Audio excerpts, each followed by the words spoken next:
Takšne zgodbe se mi zdi zelo pomembno pripovedovati, da ljudje vemo, v kakšni družbi živimo, da vemo, kaj se pri nas dogaja, tudi v svetu kriminala, in da se pred tem lahko zaščitimo, prepoznamo slaba ravnanja določenih ljudi, potencial, da skušamo to tudi reševati konec koncev. Vstop v zapore ni enostaven, konec koncev gre za najbolj zaprto institucijo v državi, pot do tja je dolga, tudi potrebuješ dovoljenje, potrebuješ pa tudi, da se obsojenec, kateremu hočeš iti narediti prispevek, strinja s tem. Oni niso v to prisiljeni, skratka mora biti tukaj tudi veliko zaupanja. Strah me je bilo v več kot 30 letih dela večkrat, parkrat v zaporu, veliko večkrat me je pa strah zunaj zapora, in to ne ljudi, ki so v nekem svetu kriminala, ampak normalnih ljudi, ki pa se ne vedejo na ta način. Novinar, ki pokriva kriminal, mora imeti najprej neke trdne moralne vrednote, mora vedeti, kaj je prav, kaj je narobe, mora biti pa pripravljen pogledati vsakemu sočloveku v oči, ne glede na to, kaj je storil, predvsem pa mora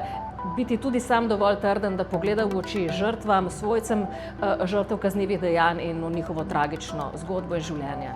Ravno zdaj se pripravljam pa na pogovor s človekom, ki dela v zaporu dolga leta in je bil v zaporu na Dobu, ko sta bila tam, ko sta prestajala kazen oba serijska morilca, Metod Trobec in Silvo Plut. Zelo bo zanimivo. Zgodbe iz sveta kriminala si lahko od nedelje dalje ogledate tudi na Voyo. Vabljeni!